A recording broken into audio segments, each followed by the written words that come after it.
Hello, hello, hello! Welcome back to my channel. Ito na naman ang ating Ma'am Chinyo. Pag-usapan natin ang buhay-buhay, ang positives lang sa buhay para happy lang ang lahat. So, here we go!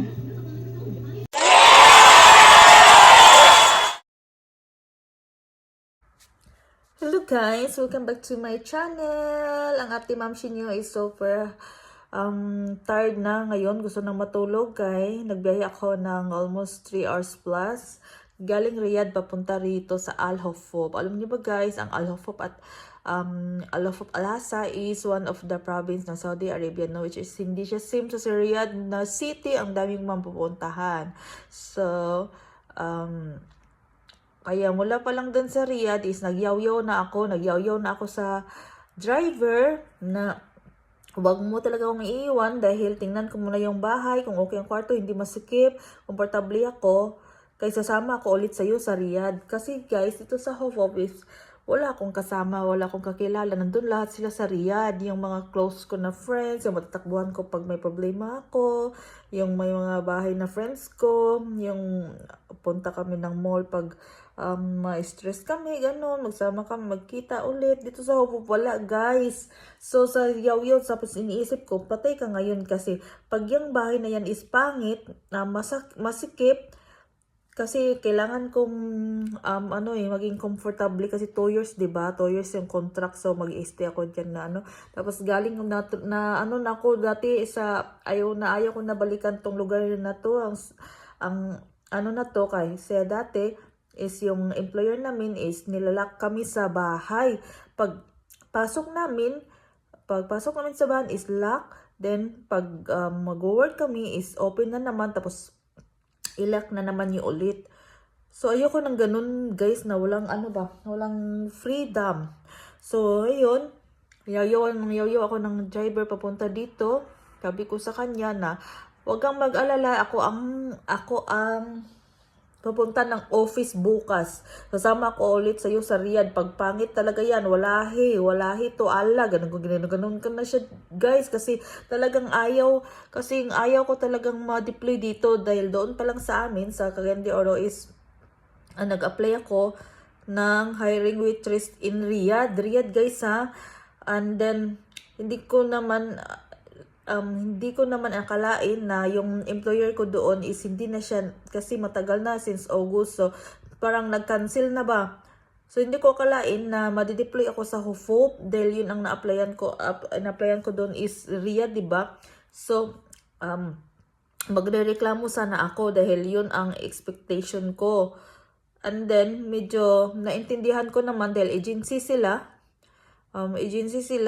and business is business, ganon. Wala silang pakialam sa atin, di ba, dyan sa Pinas.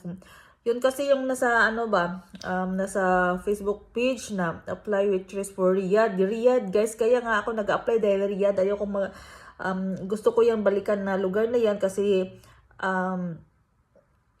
alam ko na yung mga pasikot-sikot, magbiyahe, magito ganyan, saan pupunta, saan mura dito, mura doon, ganun, magbili-bili. Alam ko na ng lugar na yan. Tapos, wala akong balak na magtrabaho sa except for Riyadh lang in Saudi Arabia. And then, yun, nag-hope tayo na magkaroon tayo ng trabaho before Ramadan. Nag-arrive tayo ng December 30, so almost 2 weeks na tayo. And sana, kasi Ramadan na in February, sana, sabi ko, sana magkaroon na ng work. Kasi ang tambay namin sa agency na yun is, wala din naman siyang sahod. Di kami sasahuran, di ba guys? So, ayun, pagka nalaman ng kaibigan ko na ma-deploy ako, itong kasama ko is medyo naiyak siya kasi 'di ba magkasama kami parati, parang ate-ate na niya ako, so medyo naiyak siya, emotional. Ako din nalungkot, pero wala naman tayong magawa, dahil trabaho naman ang pinupunta natin dito. So ito na nga guys, yun, grabing yaw-yaw ko nga sa sasakyan kasi parang nabalik yung mga panahon na nandito ako ba, yung nag-work ako ng, hindi yun waitress, cleaner yun. Tapos ngayon is waitress tayo, waitress yung in-apply natin. Yaw-yaw talaga ako sa kanya na mga kasama ko, kailangan ko makita yung kwarto ko, kung sino yung mga kasama ko, kailangan may space. Sabi ko, kung sa taas ako po, Kasi minsan yung mga ano dito makukunat, may taas baba. Kung nasa taas ako, ayoko, babalik ako ng Riyadh talaga. Sabi ko ganun kasi ayoko yung pagod ka na nga sa trabaho. Pag uwi mo, pag ganun ka pa, di ba guys? Tapos ang sikip pa ng ano, ng area. So wag naman dapat ganun. Nabigyan natin ng komportable din yung mga trabahante na ano no makapahinga silang mabuti. Pagdating na, dumating na siya. After 3 hours, almost 4 hours ang biyahe. Sabi niya, na nandyan na yung driver mo. Sabi ko, ayoko bumaba dito. Sabi ko sa kanya, kailangan magkasama tayo pumunta sa bahay. Titingnan ko yung bahay at babalik ako sa sasakyan mo pag hindi ko magustuhan. Sabi niya, and saka i-try mo lang, sabi niya na mag-cancel ka sa mag-refuse ka nga sa work kung hindi mo daw hindi mo magustuhan, ganito ganyan. Tapos maya may pumasok na na Indiano kasi same sila Indian, tapos nag-usap sila ng ganito ganyan. Nandiyan lang pala yung hinintuan namin pala is nandyan lang pala sa harapan yung building. Alam nyo guys, tumawag na yung manager. Tapos sabi ko sa kanya na, sir, sinabi ko talaga sa kanya diretso kasi wala akong balak na sumasama-sama lang ako kasi para naman na na sumama ako sa Hopup talaga kahit at first place pa lang ayoko talaga mag-work dito kasi parang nabalik nga yung Tapos sabi ko sa kanya na, sir, ilan ba kami sa kwarto? Tapos sabi niya, as of now, ako pa lang daw mag-isa. Sabi niya, ay, ako lang pa mag-isa. Sabi niya, ka muna doon, freshen up ka muna doon. Kumain ka na ba? Sabi ko, hindi pa. Sige pa, papadalan kita ng pagkain. Sabi niya, tapos sabi ko, hala, parang parang okay nang umakyat kami mga guys. Ang building is still pa nga siya. Still construct pa nga siya. Ito pa nga guys, 'di ba? Yung aircon niya is i-continue pa yan bukas. Dito yung sino man yung kasama ko, tapos ako is na din pagdating ko is na din ako orange mga guys. Ayan, cabinet ko. Wala pa tayong mga gamit kasi simula pa lang. So ko kayo quick tour muna dito. Ayan. At sa palagi akong yaw-yaw, binigyan ako ng Panginoon na akong nauna, di ba guys? So, nalangin muna tayo.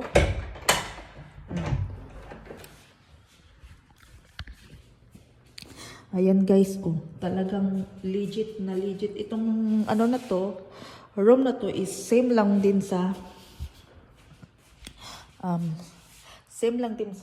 room ko. Nakikinig, nanonood ako ng YouTube dahil mag-isa pa nga ako. Hindi pa siya na-arrange masyado. And then dito naman yung mga gamit natin.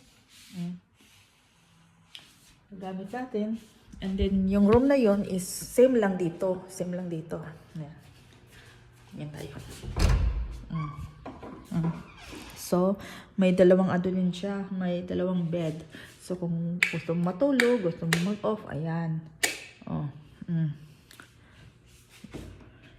Then, yung CR nila, hindi pa siya na wash out din. Ayan, guys, ako pa talagang nauna, guys. Tingnan mo, rice cooker. Nag-iisa pa lang yan. Bago pa yan.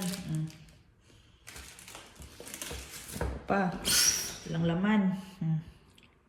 Walang kalaman-laman. Siyang laman.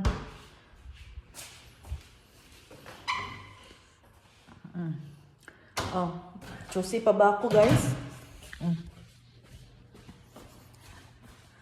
Talagang ang bahay na to is pa siya? Still construct pa. Tapos doon is ang main door. Yan. Main door. Paglabas doon guys is merong mga pinto. Hindi siya katulad ng ibang accommodation na isa sa flat nyo, isa po may door 1, door 2.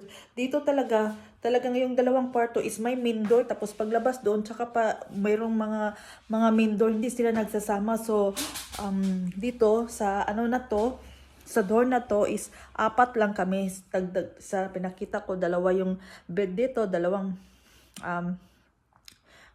bed din dito.